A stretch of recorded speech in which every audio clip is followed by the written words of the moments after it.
Hey everybody, it's Ben, and I'm back once again with another video for you guys. Today I'll be reviewing Alan Moore's Saga of the Swamp Thing, Book 1. The series is written by Alan Moore and illustrated by Stephen Bissette and John Totleben, and it's published by DC Comics. As I said, we have Alan Moore on the writing, Stephen Bissette on the artwork. The inking is done by John Totleben, and the colouring is done by Tatiana Wood. And this Book 1, or Volume 1 if you will, collects issues 20 through 27 of the Saga of the Swamp Thing series.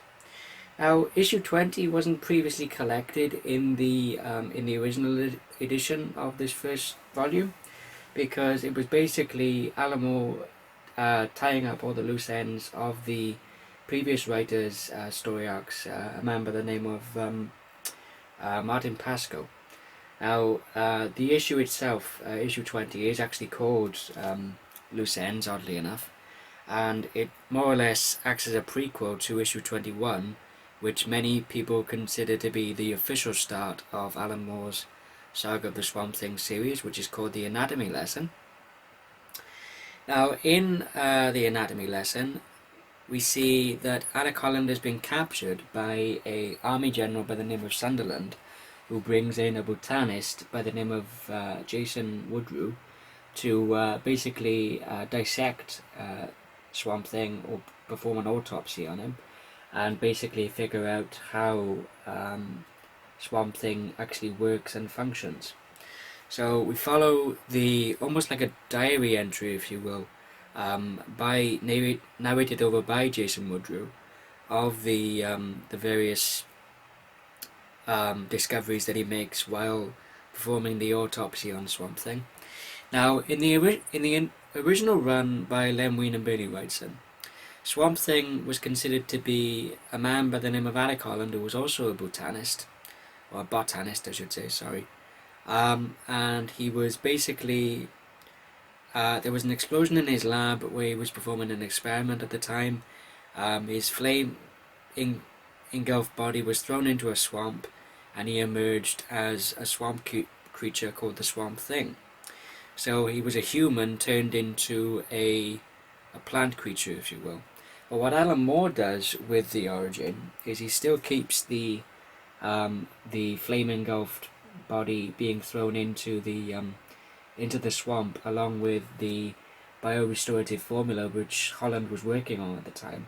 But in Alan Moore's take on the origin, it was the swamp matter that absorbed the consciousness of Alec Holland and actually thought it was Alec Holland, because it absorbed, as I said, the consciousness and the memories.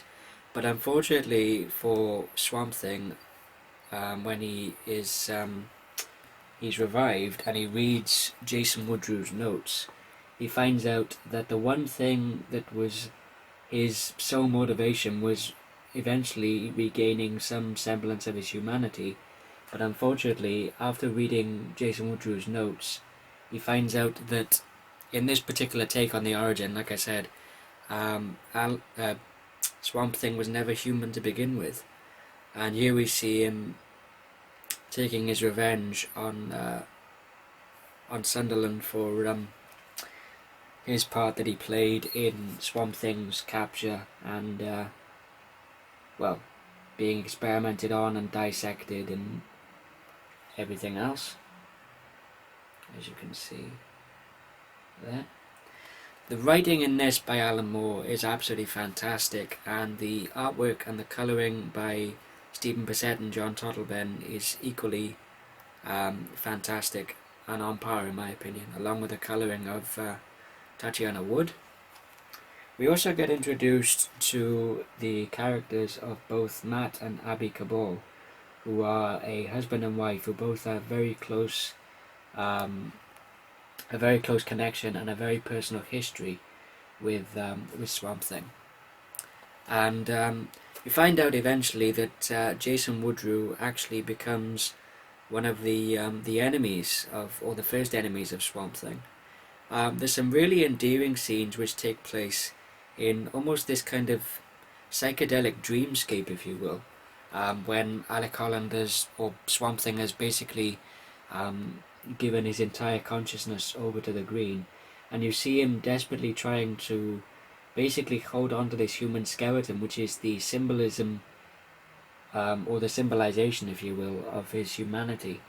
And even the skull of his humanity basically tells him, you know, you can't rest, you can't stop. If you want to keep your humanity, you need to keep moving, and you need to eventually find your way back to it.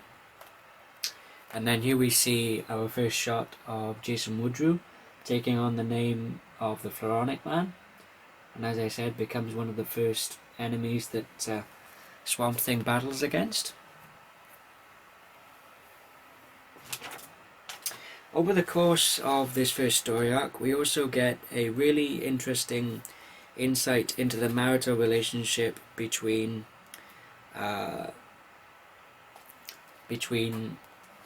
Matt and Abby Cabal, which, suffice it to say, it's on its last legs, hanging on by a few strings, or a thread, if you will, and it's almost kind of borderline abusive, really, particularly to Matt.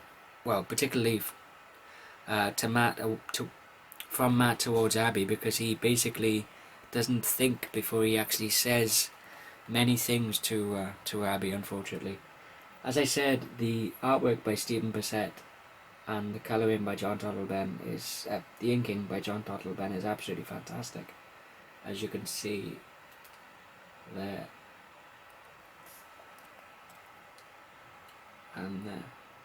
I want to give some quick shout outs to Mark, MAWWW1, who convinced me to pick up books 1 and 2 of Alan Moore's Saga of the Swamp Thing after I posted a comment on his one of his videos, which was part of the 31 Days in August videos that he did last year, where he reviewed the annual number 2 of Saga of the Swamp Thing.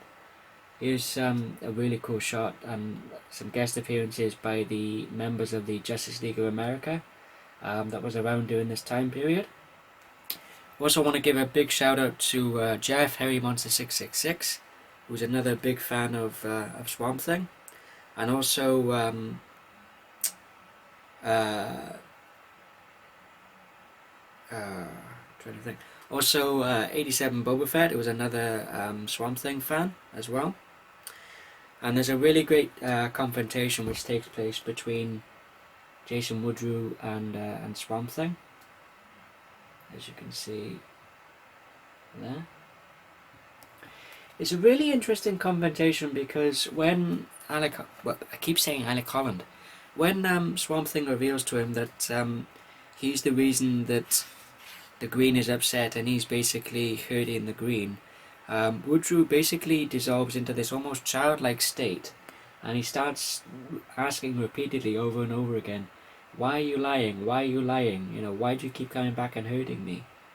And Swamp Thing basically tells him, look, it's your will and your whims that the Green is upset with. You're hurting the Green by the actions that you're undertaking, which I thought was a really cool way to resolve the conflict between the Floronic Man and Swampy. You also get another really cool guest appearance of Jason Blood and his alter ego, Etrigan. As you can see, there's a really cool shot of Jason Blood.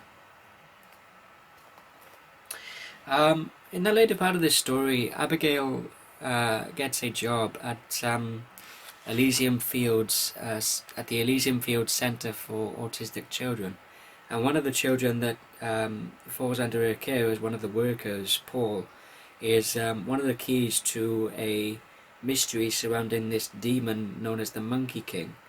And it's basically has some very close and personal ties to Paul, as the demon was actually the thing that was responsible for putting him in the Elysium Fields Center in the first place. Here's a really cool shot of Etrigan, as you can see there. There's also another really great fight scene between Etrigan and the Monkey King, and also Swamp Thing and the Monkey King as well, as you can see there and there.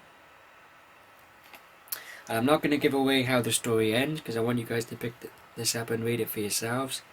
But as I said, the writing and the storytelling by Alan Moore is absolutely fantastic, who writes a really compelling, intriguing and engaging story, and also has a great voice for, not only for Swamp Thing, but also a really great voice for his supporting cast as well, and all of the other characters that show up,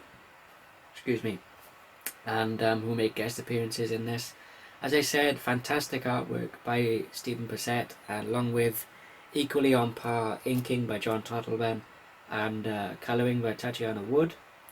If you're a fan of Alan Moore, if you're a fan of Swamp Thing, if you're a fan of DC Comics in general, if you're a fan of horror comics, or if you're a fan of just really good and really well done and really well told stories, I highly recommend you check out Alan Moore's Saga of the Swamp Thing, Book 1.